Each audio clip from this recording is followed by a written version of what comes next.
మీ diesel engine కి అస్సలైన దమ్ ఎకో బ్లూ. నందూస్ వరల్డ్ ఈ పేరుతో యూట్యూబ్లో చాలామందిని ఎంటర్టైన్ చేసినటువంటి జంట ఇప్పుడు ఒక కేసు వివాదంలో ఇరుక్కుంది. ఏకంగా ఇది ఒక స్కామ్ అని చెప్పి అంటున్నారు. మన దేశంలో ఉన్నవాళ్లే కాదు, విదేశాల్లో ఉన్నవాళ్ళు కూడా బాధితులంటూ రోజు రోజుకి ఈ జాబితా పెరుగుతుంది. అయితే తమకు ఇండియాలో ఎలాంటి కంపెనీలు లేవంటూ ఈ జంట అనౌన్స్ చేశారు. ఇది కూడా ఫేక్ అంటూ కౌంటర్ ప్రచారం పెద్ద ఎత్తున జరుగుతుంది. అసలు ఈ వ్యవహారంలో ఏం జరుగుతుంది? విజయవాడలో కొన్ని కేసులు నమోదైనట్టుగా సమాచారం అందుతుంది. అలానే యూకేలో ఇతర ప్రదేశాల్లో కూడా వీళ్ళకి సంబంధించినటువంటి వసూళ్ల పైన కంప్లైంట్లు వరుసగా వస్తున్నాయి. దీనిపైన మనతో మాట్లాడేందుకు ప్రముఖ అటార్నీ ఎన్ఆర్ఐ కావేటి శ్రీనివాస్ గారు యుఎస్ నుంచి లైవ్లో జాయిన్ అయ్యారు. కావేటి శ్రీనివాస్ గారు నమస్తే అండి. నమస్కారం సార్, ఏంటి ఈ కేసు? ఈ నందూస్ వరల్డ్ వీళ్ళు డబ్బులు వసూలు చేశారని, ఉద్యోగాలు ఇప్పిస్తామని, అలానే వీసాలు ఇప్పిస్తామని, యూకేలో పర్మనెంట్ రెసిడెన్సీ ఇప్పిస్తామని ఇట్లా రకరకాల మాటలు చెప్తున్నారు. వాళ్ళేమో మాకు అసలు సంబంధమే లేదు, ఇవంతా కట్టు కథలు, కొంతమంది కావాలని ఒక ఇద్దరు ముగ్గురు వ్యక్తులు డబ్బులు చెల్లించి మరీ ప్రచారం చేస్తున్నారు, వాళ్ళు కౌంటర్ చేస్తున్నారు. ఏంటి సార్ ఈ వివాదం? ఇప్పుడు ఫస్ట్ ఆఫ్ ఆల్ మనం అర్థం చేసుకోవాల్సింది ఏంటంటే అండి, ఇప్పుడు వాళ్ళు సిఓఎస్ అంటే సర్టిఫికేట్ ఆఫ్ స్పాన్సర్షిప్ కోసము వాళ్ళు డబ్బులు తీసుకుంటున్నారు జనాల దగ్గర. అంటే వాళ్ళు అక్కడ యూకే సిటిజన్స్, కొన్ని కంపెనీస్ రిజిస్టర్ చేశారు, కొన్ని వాట్సాప్ ద్వారా, ఫేస్బుక్ల గ్రూపుల ద్వారా ఎవరైతే కాంటాక్ట్ చేస్తారో మాకు ఉద్యోగం ఇవ్వండి, మమ్మల్ని స్పాన్సర్ చేయండి అంటే, నేనంటే చూసిన ఎవిడెన్సెస్ ఆన్లైన్లో ఇప్పుడు కొంతమంది ఒక 8 మంది బాధితులు పంపిస్తున్నారు ఎవిడెన్సెస్ నాకు. వాళ్ళు చెప్పింది ఏంటంటే వాళ్ళకు ఉద్యోగం ఇస్తాము ఒకటి, రెండోది మీకు సర్టిఫికేట్ ఆఫ్ స్పాన్సర్షిప్ అంటే ఏంటంటే యూకేలో మీరు ఒకవేళ వర్క్ పర్మిట్ చేసుకొని ఉండాలనుకుంటే మీరు అక్కడ సర్టిఫికేట్ ఆఫ్ స్పాన్సర్షిప్ ఎంప్లాయర్ దగ్గర ఉంటేనే మీరు వీసాలు ఫైల్ చేసుకోవచ్చు, మీకు కానీ వాళ్ళ పిల్లలకి, వైఫ్ పిల్లలకే కానీ. సో ఆ సర్టిఫికేట్ ఆఫ్ స్పాన్సర్షిప్ చేసేటప్పుడు ఎంప్లాయర్కి అర్హత ఉండదు ఎంప్లాయీ దగ్గర డబ్బులు తీసుకోవడానికి. అంటే ఫస్ట్ ఆఫ్ ఆల్ ఎంప్లాయీ దగ్గర డబ్బులు తీసుకోకూడదు. అది యుఎస్లో అయినా అంతే, యూకేలో అయినా అంతే, అన్ని కంట్రీస్లో అంతే. అంటే ఎందుకు అంటే మీకు నేను చెప్పేది ఏంటంటే, ఇప్పుడు యూకేలో మేము లా ప్రాక్టీస్ చేస్తాం. యూకేలో నేను క్వాలిఫైడ్ సొలిసిటర్, నేను అక్కడ ప్రాక్టీసింగ్ సర్టిఫికేట్ ఉంది నాకు. అక్కడ నడిబొడ్డు సెంట్రల్ లండన్లో ఆఫీస్ ఉంది మనకి. ఇప్పుడు వాళ్ళందరూ కాంటాక్ట్ చేస్తున్నారు మనకి. ఏంటంటే ఫస్ట్ ఆఫ్ ఆల్ మీరు సర్టిఫికేట్ ఆఫ్ స్పాన్సర్షిప్ చేస్తాను అని డబ్బులు తీసుకోవచ్చా? అది తీసుకోకూడదు, అది నేరము. నంబర్ 1. నంబర్ 2, డబ్బులు హస్బెండ్ అకౌంట్లో కొన్ని తెప్పించుకుంటున్నారు, వైఫ్ అకౌంట్లో కొన్ని తెప్పించుకుంటున్నారు. మరి మీరు ఫస్ట్ ఆఫ్ ఆల్ మీరు ఆ సర్టిఫికేట్ ఆఫ్ స్పాన్సర్షిప్ ఇమిగ్రేషన్కి అప్లికేషన్ పెట్టేటప్పుడు ఎంప్లాయర్గా డబ్బు తీసుకోవడానికి అర్హత లేదు. అది ఫ్రాడు, మిస్రిప్రజెంటేషను, ఇమిగ్రేషన్ లా ప్రకారము, క్రిమినల్ లా ప్రకారం నేరమైనప్పుడు మీరు డబ్బులు అందరి దగ్గర బ్యాంక్ అకౌంట్లలో తెప్పించుకొని డబ్బులు బ్యాంకులలోనే తెప్పించుకుంటున్నారు. అంటే బ్యాంక్ టు బ్యాంక్ ట్రాన్స్ఫర్. అంటే కొన్ని భార్య పేరు మీద ఉన్నాయి, కొన్ని భర్త పేరు మీద ఉన్నాయి. ఇవి కాకుండా కొన్ని ఏం చేస్తున్నారు, ఇండియన్ బ్యాంక్ అకౌంట్లలో కూడా వేయించుకుంటున్నారు. ఇండియన్ బ్యాంక్ అకౌంట్లో వేసుకునే దాన్ని మనీ లాండరింగ్ అంటారు. యూకేలో కానీ, అమెరికాలో కానీ, ఇండియాలో కూడా సీరియస్ అఫెన్సెస్. ఎందుకు? మీరు ఫస్ట్ ఆఫ్ ఆల్ నేరం చేస్తున్నారు డబ్బులు తీసుకొని జనాల దగ్గర. ఆ డబ్బులు తీసుకొని నేరపూరితంగా సంపాదించిన డబ్బుని ఇండియా కూడా తరలిస్తున్నారు. అది యూకే లా ప్రకారం money laundering, financial regulatory authority ప్రకారం నేరమే యూకేలో, ఇండియాలో కూడా నేరమే. ఎందుకు? యూకేలో మీరు ట్యాక్సులు కట్టట్లేదు ఆ డబ్బుకి. అంటే ఈ ట్యాక్స్ ఎవేజన్ పర్సనల్గా చేస్తున్నారు, కంపెనీస్ కూడా చేస్తున్నాయి. అంటే ఇప్పుడు మీరు చూసుకుంటే ఇమిగ్రేషన్ ఫ్రాడ్ ఉంది ఇక్కడ, క్రిమినల్ ఫ్రాడ్ ఉంది ఇక్కడ, ఇంకోటి హ్యూమన్ రైట్ వయలేషన్స్ ఉన్నాయి.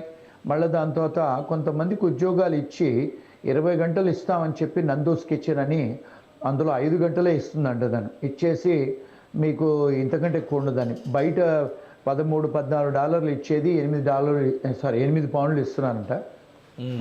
అట్లా అది ఇవ్వటం కూడా నేరమే. అంటే మీకు ఎంప్లాయీ రైట్స్ బ్రీచ్ అవుతున్నట్టు. సో చాలా నేరాలు. అంటే వీళ్ళందరూ కూడా ఎవరైతే బాధితులు బయటకు వచ్చి చూపిస్తున్నారో వాళ్ళు వాట్సాప్ మెసేజ్లు చూపిస్తున్నారు, టెలిఫోన్ కాన్వర్జేషన్స్ వినిపిస్తున్నారు రికార్డెడ్వి. దాంతోపాటు they are also showing the bank accounts, bank details, ఇండియాలో అకౌంట్ డీటెయిల్స్, యూకే డీటెయిల్స్. ఇవన్నీ కూడా ప్రూవ్డ్ బియాండ్ రీజనబుల్ డౌట్ నేరాలేనండి. కానీ అంటే ఒకటి ఈ ఇష్యూ వచ్చిన తర్వాత నందన ఆమె రెస్పాండ్ అయ్యారు, ఒక వీడియో కూడా చేసి చిన్న షార్ట్ వీడియో పెట్టారు. ఇది ఇండియాలో ఒక ముగ్గురు వ్యక్తులు కావాలని తమను బదనాం చేస్తున్నారు, పెయిడ్ ప్రమోషన్ చేసి మరి, అంటే ఇదైతే పెయిడ్ ఇంటర్వ్యూ కాదు, వాళ్ళు చెప్పిన మాట నేను చెప్తున్నాను, పెయిడ్ ప్రమోషన్స్ చేసి మమ్మల్ని బ్యాడ్ చేసే ప్రయత్నం చేస్తున్నారు, మాకు అసలు ఇండియాలో ఎలాంటి కంపెనీలు లేవు, మేము ఎలాంటి రిక్రూట్మెంట్లు చేయలేదు, ఎలాంటి ఆఫర్స్ ఇవ్వలేదు అంటున్నారు. సో ఇది యాక్సెప్ట్ చేయొచ్చా? ఆమె చెప్పిన వర్షన్ ఎంతవరకు మనం కన్సిడర్ చేయొచ్చు?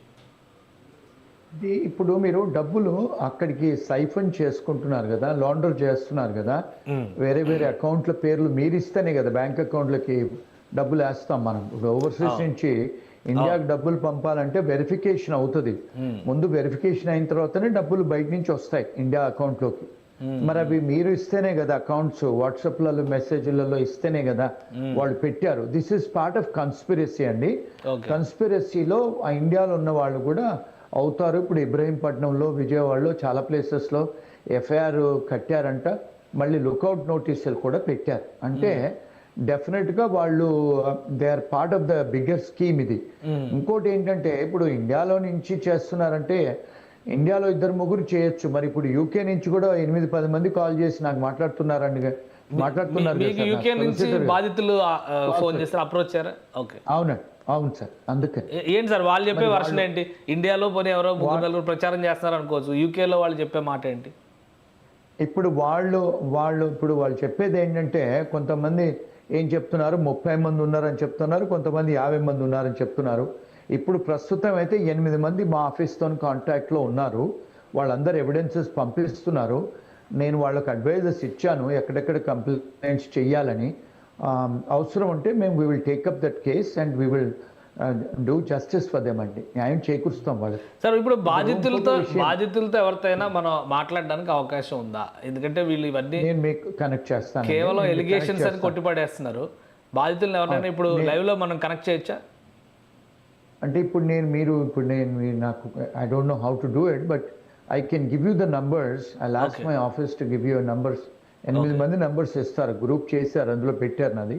I connect you guys so that మీరు కాల్ చేసుకొని చేస్తారు. సో ఈ సివియారిటీ ప్రకారం చూస్తే అంటే ఇండియాలో కేసులు నమోదు అవడానికి అవకాశం ఉందా, యూకేలోనూ చర్యలు తీసుకోవడానికి ఛాన్స్ ఉందా? యూకేలో ఆల్రెడీ కేసులు కట్టారండి, వాళ్ళు కట్టారంటే ఎఫ్ఐఆర్లు కూడా చూశాను, ఆన్లైన్లో చూపించారు. మళ్ళీ దాని తర్వాత ఇండియాలో కూడా లుకౌట్ నోటీస్ పెట్టారు వీళ్ళ మీద. So they is going to be severe punishments అండి. ఇంటర్నేషనల్ లాలో కూడా ఇప్పుడు దీన్ని మోడర్న్ డే స్లేవరీ అని కూడా అంటారు, అంటే మానవ హక్కుల ఉల్లంఘనలు కూడా జరిగాయి.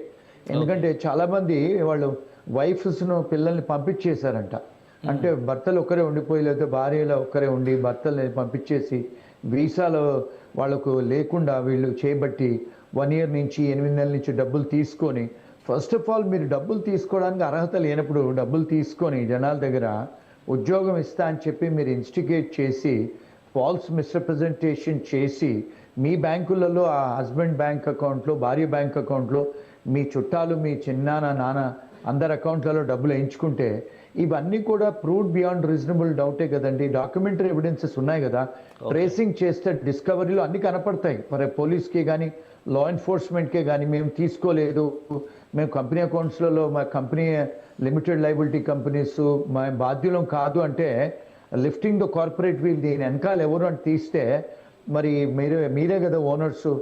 So you are liable for all these offences అండి. సో అంటే యూకేలో అయితే ప్రాసిక్యూట్ అవడానికి అవకాశాలు ఎక్కువ ఉన్నాయి. యూకేలో 100% ప్రాసిక్యూట్ అవుతారండి, ఇండియాలో కూడా అవుతారు. మనీ లాండరింగ్ ఇండియాలో అసలు కంపెనీనే లేదు, మేము అవి ఏం ట్రాన్సాక్షన్స్ ఏంటనేది కూడా క్లారిటీ లేదు మాకు అని చెప్పని అంటున్నారు. కొందరు కావాలనే చేస్తున్నారు, 1-2-3 చేస్తున్నారు అంటున్నారు. అవి మనీ లాండరింగ్ అఫెన్సెస్ ఉన్నాయి కదండి. మనీ లాండరింగ్ అఫెన్సెస్ మీకు ఇంటెంట్ అవసరం లేదు. మనీ లాండరింగ్ అఫెన్సెస్ లో మీకు కంపెనీ ఉందా లేదా అనే క్వశ్చన్స్ ఉండవండి. Even Indian law is also like that, they will be prosecuted in India also. Okay, ఎలాంటి శిక్షలు పడవచ్చు సార్ ఇండియాలో కానీ యూకేలో కానీ? అట్లీస్ట్ 10 years అండి. యూకేలో అయితే 10 years జైల్ టర్మ్ ఉందండి. సో ఇప్పుడు వీళ్ళు మమ్మల్ని నమ్మి వాళ్ళు డబ్బులు వేశారు తప్పితే మేము అసలు ఎలాంటి బిజినెస్ చేయలేదు అని చెప్పని వాళ్ళు రివర్స్లో మాట్లాడితే పరిస్థితి ఏంటి? ప్రూవ్ చేయడానికి, ఎవిడెన్స్ కలెక్ట్ చేయడానికి ఉన్న అవకాశాలు ఏంటి? ఉన్నాయి కదండి వీళ్ళ దగ్గర వాట్సాప్ మెసేజెస్ ఉన్నాయి. ఈ మెసేజ్ కన్సిడర్ చేస్తారా? మనకి చాలా వాటిలో video evidences, photo evidences consider చేయరు అది ఇది అని అంటారు కదా. Supreme Court of India American Supreme Court British laws అన్నీ కూడా ఇప్పుడు లాస్ చేంజ్ అయినాయండి. మీరు వాట్సాప్ మెసేజెస్ పెట్టినా, టెలిఫోన్ కాన్వర్జేషన్స్ అయినా కూడా they all will be taken as a secondary evidence and they have an evidential value అండి. ఇంకోటి, మీ బ్యాంక్ అకౌంట్లో డబ్బులు వచ్చాయి కదా, మరి డబ్బులు ఎందుకు వస్తున్నాయి, ఎలా వస్తున్నాయి, మీరు అంటే ఇన్కమ్ ట్యాక్స్కి అయితే చెప్పాలి కదా డబ్బులు ఎందుకు వస్తున్నాయో, అంటే జస్టిఫై చెయ్యాలి కదా. మరి ఇవన్నీ కూడా ఫైనాన్షియల్ క్రైమ్స్ ఉన్నాయి, ఇమిగ్రేషన్ క్రైమ్స్ ఉన్నాయి, మిస్రిప్రజెంటేషన్ ఉంది, ఫ్రాడ్ ఉంది, చాలా అఫెన్సెస్ ఉన్నాయండి. మళ్ళీ డబ్బులు మీరు అమెరికా, యూకేకి కానీ ఏ కంట్రీస్కి అయినా మీరు డబ్బులు ట్యాక్సులు కట్టకుండా మీరు పంపించేస్తున్నారు అమౌంట్ని. అంటే దాన్ని మనీ లాండరింగ్ యూకేలో కూడా అఫెన్సెస్ అండి ఇవన్నీ. ఓకే, యూకేలో అఫెన్సెస్, ఇండియాలో కూడా అఫెన్స్. అంటే మీరు ఇందాక ఒక మాట అన్నారు, కొంతమందిని అక్కడికి ఫ్యామిలీస్తో సహా వచ్చిన తర్వాత ఒకరిద్దరిని హోల్డ్ చేసి మిగతా వాళ్ళని పంపించేసేయడం, వాళ్ళ పాస్పోర్ట్లు వీళ్ళ దగ్గర పెట్టుకోవడం, ఇట్లాంటివి జరిగినాయా? అట్లాంటి కేసులు ఏమైనా ఉన్నాయా? మీకు వచ్చిన కంప్లైంట్లు 8 కంప్లైంట్లు వచ్చినాయి అన్నారు కదా. అంటే వీళ్ళు పాస్పోర్ట్ వీళ్ళు పెట్టుకోవడానికి ఉండదండి. వీళ్ళు certificate of sponsorship home office నుంచి వచ్చిన తర్వాత వీళ్ళకు ఫస్ట్ ఉద్యోగం ఇవ్వాలి, బోనఫైడ్ ఉద్యోగం. రెండోది ప్రివేలింగ్ వేజెస్ అక్కడ ఏముంటే అవి ఇవ్వాలి. నేను ఫారినర్, మీరు తక్కువ జీతం ఇస్తా అంటే నడవదండి. రెండోది. మూడోది అండి, మీరు ఒకసారి 40 గంటలు నేను జాబ్ ఇచ్చి, ఇప్పుడు ఆమె నందూస్ కిచెన్ అని ఏదో పెట్టుకుంది, నందూస్ కిచెన్లో మీరు వంట మనిషిని జాబ్ ఇస్తే మీరు 40 గంటలు ఇవ్వాలి, కానీ 5 గంటలు ఇచ్చి మీరు బయట 14-15 పౌండ్ల ఉద్యోగం శాలరీ ఉంటే మీరు 8 పౌండ్సే ఇస్తాను, 4 పౌండ్సే ఇస్తాను అంటే నడవదు కదండి.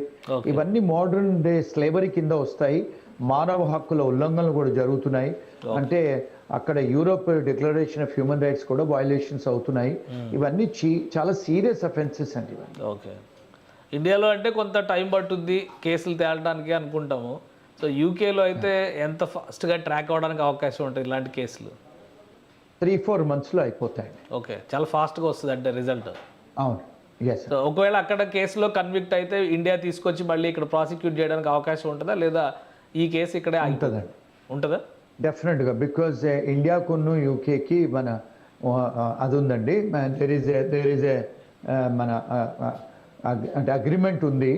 ఒకవేళ ఇండియాలో కూడా నేరపూరితాలు చేసినట్టు వాళ్ళు ప్రూవ్ చేయగలిగితే, ఇండియన్ విక్టిమ్స్ ఉంటే ఇండియాలో కూడా పనిష్ చేయొచ్చండి. Right sir, thank you sir విశ్లేషణ అందించినందుకు.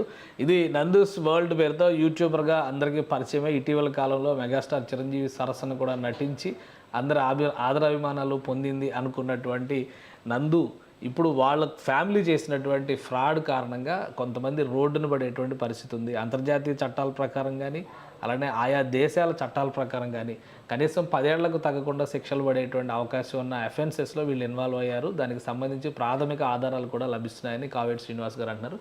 సో ఈ కేసు ఫర్దర్గా ఎలా ఉంటుందో ఇక చూడాలి. ఇది స్పెషల్ డిస్కషన్. Keep watching.